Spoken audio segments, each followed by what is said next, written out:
G'day, good morning, good evening, how you going? I'm lost, but now I'm found. I know where I am now. It's Roger Roadside here saying g'day. I've done that, so we can move on. Listen, yeah, I mean, let's get on the boning bandwagon, shall we? Shall we all aboard? All aboard the moaning bandwagon. Here we go. We're about to moan. Listen, what is going on? This is what I'd like to talk about today in this little video, is what needs to happen in order to get a re-election done here, in order to get some sort of government in this, all up in this grill, that actually knows what they're doing and does stuff for the people. What needs to happen? What do we need to do? Because look, this is the problem with democracy, right? Because I know there'll be people out there saying, well, you guys voted for him, so you're stuck with him. But look, I think there needs to be, I think this situation that we're in is an example of where we need to have some sort of mechanism in place to save us from having to just stick with shit for 4 years when what's happening isn't widely accepted, right? It's not a case that this is just a few people that don't like Dharma, right? If you look at the opinion polls, Labour have slipped down to fourth in the opinion polls, right? Now I'm sure, and look, again, I'm sure you'll get some people go, well, but that's just opinion polls don't matter. Well, what does then? What does matter? Because tell me, and we'll do it. Because I'm sure if we went around now and we asked every single person, how do you think the last year or so of Labour's gone? Do you think they're going in a good direction? Would you like them to continue leading the country based on what they've done? I'm pretty sure that 9 out of 10 people would say, no, get him out. And look, this is the thing. What I don't want a situation whereby Sir Dharma is just replaced. Because look, the other options are not as, who are we going to get? Ed Miliband? Angela Rayner? Yeah? Who's gonna be the next options?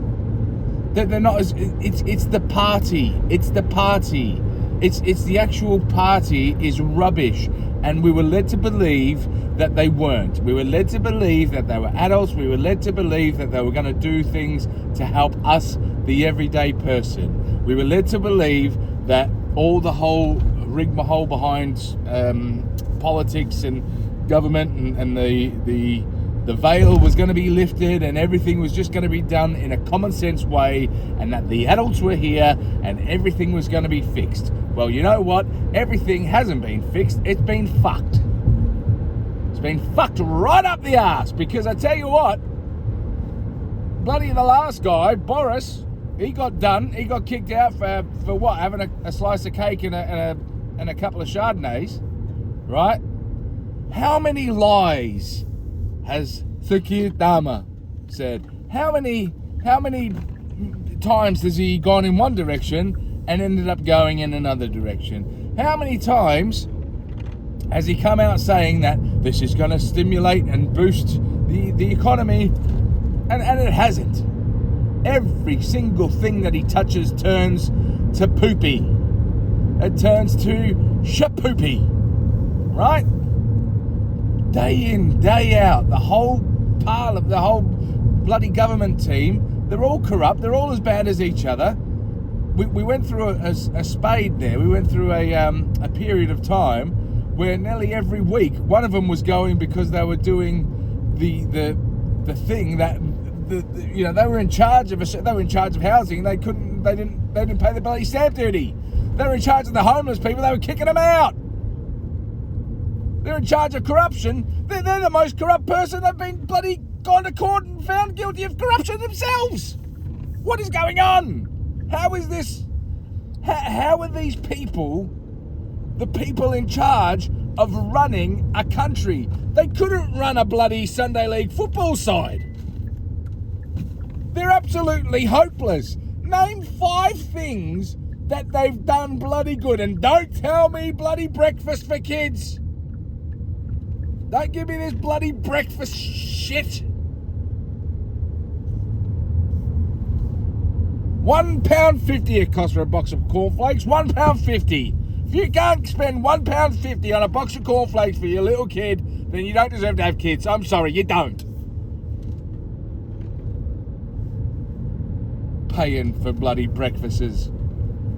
Oh, do you know that person that's now their kids being fed breakfast every morning, and now that parent, probably a single parent, doesn't have to worry about the bloody breakfast for that day. Do you know what they're probably doing with that money? They're probably getting their nails done. They're probably putting it towards the Botox fillers.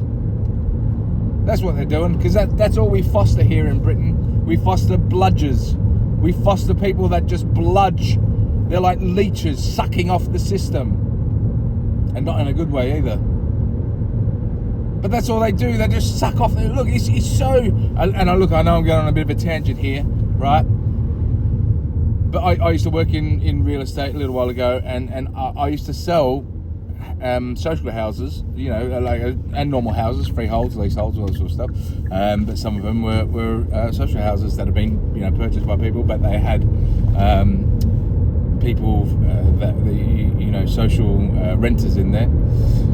So, I used to go and do tours and house viewings and whatnot, and there'd be people that were getting their rent subsidised and all that sort of stuff, and being in these locations. And I guarantee you, every single one of them had a big, massive fuck-off television. I guarantee you, every single one of them had their nails done, their teeth done, had their eyebrows shaved off and tattooed back on. What the hell is that? Everyone was looking the goods. Everyone had the latest stuff. The latest iPhone just sitting on the table there. Latest telly. Everything. These aren't people struggling. And it doesn't take a stupid person to figure this out. You walk into any social housing now, and I guarantee you, at least 60% of them probably have the latest gadgets and have a big, massive TV. I guarantee you, at least 60% of them. But anyway, I've gone down a bit of a rabbit hole there. Let's bring it back to Keir Starmer and the Labour Party, the Liar Party, right? 4th in the opinion polls. No one wants them. What can we do to get a re-election sooner? We can't. Surely we cannot have another 4 years of this. And every week it's something new. Every week it's something crap. We just had the Al Fatty Bumba situation where Sir Keir Starmer has welcomed him in. Oh, isn't it amazing? You've come on home, Al Shababi Dababi, Al Fatty Babi. Come on home, you've come home. Oh, haven't we done a great piece of work here, getting a fellow Brit back to his homeland? Oh, isn't it amazing?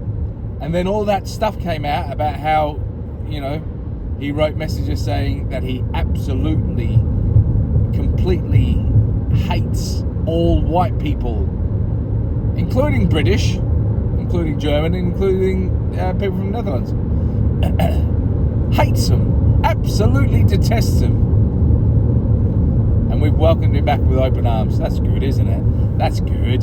And so even there's obviously a lot of other tweets and other things that Al Fatty Bumba had said. And it's obviously stirred up a bit of a controversy. That tweet, right, that Sir Keir Starmer sent out, he came out afterwards saying, "Oh, well, I wasn't privy to that information beforehand, that character analysis beforehand. I wasn't privy to that." Okay, well, you're privy to it now, mate, and you've still got that bloody tweet up. You've still got that bloody tweet up that's been viewed by over 19 million people. And I think from last count, there's about 24,000 comments on them. All of them are calling you a dickhead. The thing is he's lost touch.